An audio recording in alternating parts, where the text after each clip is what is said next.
June 14, 2018, Dallas, Texas. The polished oak doors of Courtroom 4C slam open. A gavel hammers against wood, sharp and relentless, echoing like gunfire against the high ceilings. The judge leans forward, voice steady yet cold, commanding an arrest.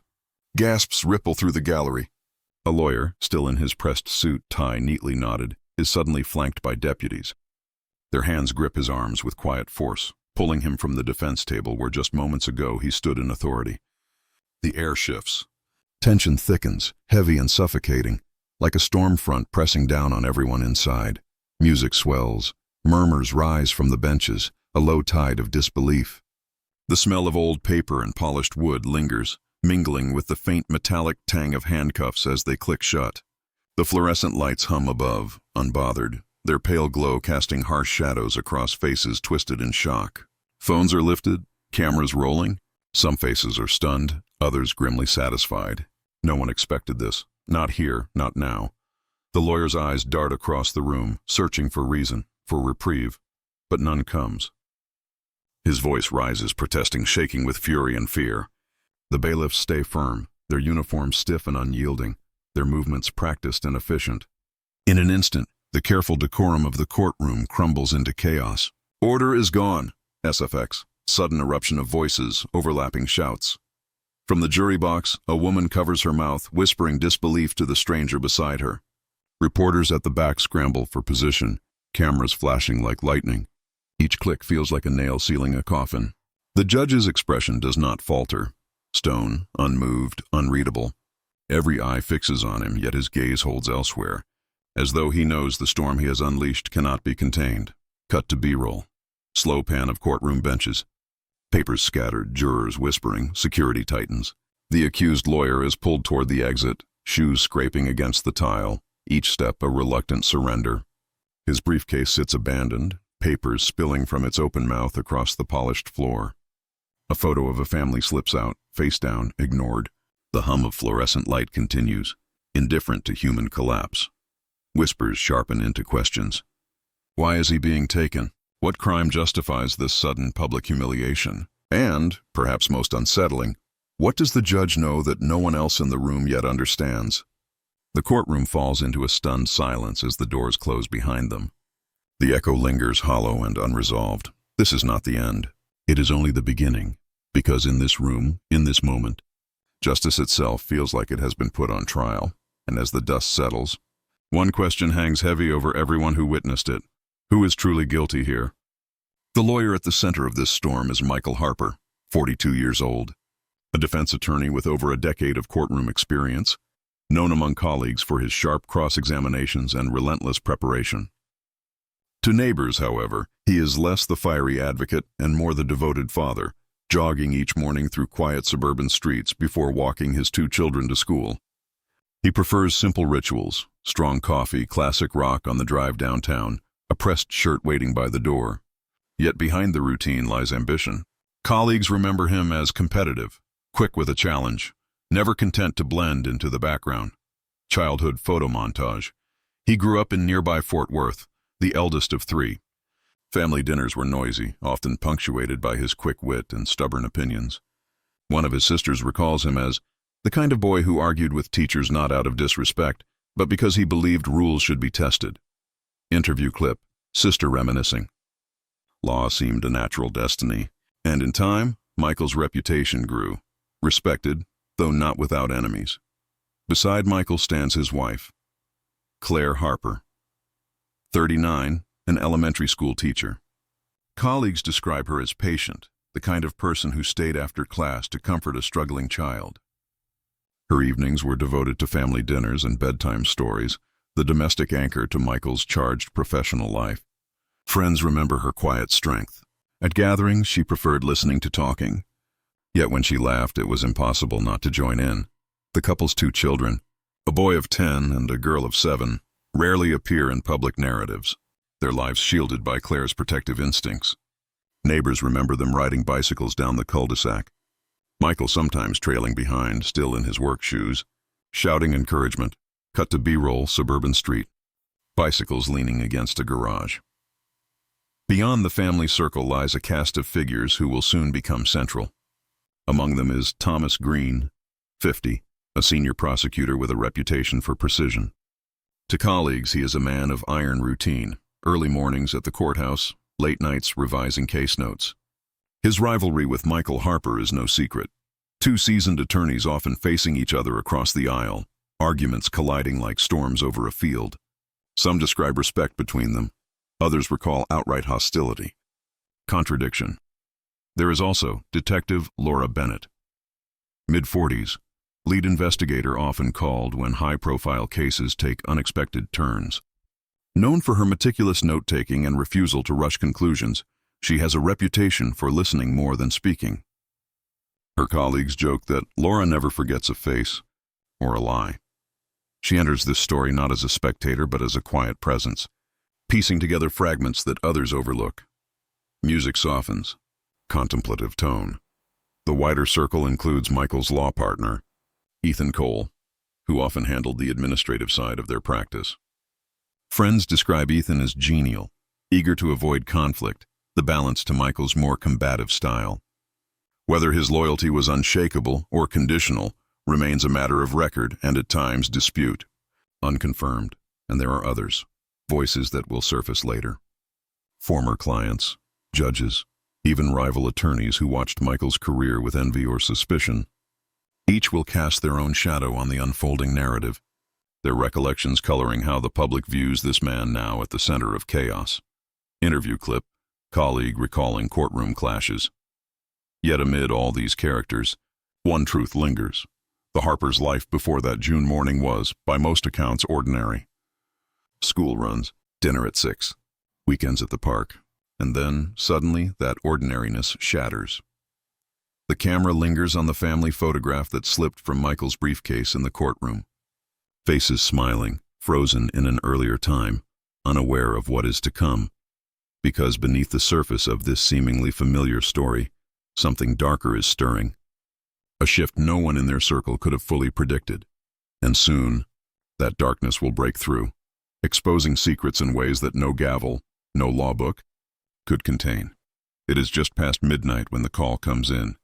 A neighbor on Maplewood Drive reports strange noises, a disturbance that feels out of place for this quiet suburban street. The voice on the emergency line trembles, describing loud thuds, a crash of glass, then silence. 911 audio. In the background, a dog barks, frantic, as if sensing something no human words can capture. Within minutes, flashing lights cut across the sleeping neighborhood. The still air is pierced by the hum of engines and the low murmur of radios. Officers step out, the gravel crunching under their boots. The night carries a faint scent of freshly cut grass mixed with something acrid, smoke or maybe chemicals. It lingers, unnerving. Cut to B-roll. Police cars lining a quiet street, red and blue lights reflected in windows. The house stands in darkness, blinds half drawn, a porch light flickering. Officers knock. SFX knocking, no answer. The silence is heavy, pressing against the skin, broken only by the soft static of dispatch calls echoing through radios. One officer notices the front door is not fully latched. It yields under pressure, creaking open. A gust of cooler air escapes, carrying a faint metallic tang. Inside, the first responders pause. The living room is still, but not untouched. A coffee mug lies shattered on the rug, its contents dried into a dark stain. Cushions are askew, as though shifted in haste. On the kitchen counter, a plate of food remains half-finished, fork dangling from its edge, as if someone walked away mid-bite. These small details speak louder than words. Something interrupted this space, something violent. Red flag. A family photograph has been pulled from the wall and lies face down, the glass cracked clean through. Whether by accident or intent, no one can yet say. The officers call it in. More units arrive. Yellow tape unfurls around the property, snapping in the night breeze. B-roll police tape stretching across driveway. Neighbors cluster in the shadows, whispering, phones in hand, faces pale in the flashing lights. Paramedics step inside, their bags swinging from gloved hands. The air grows tense, charged with urgency. A medic shines a flashlight down the hallway, its beam cutting through the darkness. At the far end, a bedroom door is ajar. The sound of boots quickens against hardwood floors. What they find inside is enough to stop them cold. The room is disordered. Drawers half open, a lamp overturned, bedclothes tangled in a heap. The sharp scent of alcohol hangs in the air, mingling with the faint odor of sweat and something far more unsettling. Red flag. There are no signs of forced entry on the windows, no broken locks. Whoever was here may have been allowed inside. One officer radios the detail. Scene secured. Need detectives on site. His voice is steady, but his eyes betray unease. Cut to B-roll, close-up of police notebook, pen scratching across paper. Detectives arrive within the hour, stepping carefully across thresholds, their movements deliberate, eyes cataloging every detail. They note the scattered objects, the overturned lamp, the unfinished meal. They mark footprints smudged near the hallway entrance, though whether they belong to family, intruder, or officer remains unconfirmed. Questions form quickly. Why was the door unlocked? Why did neighbors hear violence but see no one leave? And why, amid the disarray, are certain items untouched? Valuables left in plain sight, wallets resting openly on the counter. Red flag. The house feels frozen, as though time stopped mid-motion, leaving echoes of what happened etched into ordinary objects. The refrigerator hums. A clock ticks in the kitchen. Outside, a dog still barks in the distance, restless, unsettled. Detectives exchange glances. The story here is far from complete. But one truth settles heavy in the air. Whatever happened inside this house, it is no longer a matter of speculation. It is crime.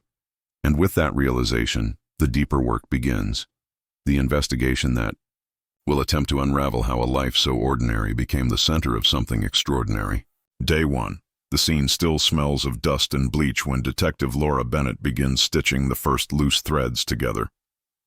She orders search warrants. She orders phones seized. She orders every scrap of digital life to be preserved. Investigators move in methodically. Interviews at the kitchen table, cameras lifted from walls, carpets vacuumed for trace fibers. Each action is a small, careful incision into an unfolding wound. SFX, keyboard typing. Within hours, a basic timeline emerges. Neighbors' statements place raised voices in the late evening. A delivery driver remembers a van idling near the Harpers' home shortly before midnight. A CCTV clip from a convenience store 2.3 miles away shows a figure purchasing a handful of items at 11:48 p.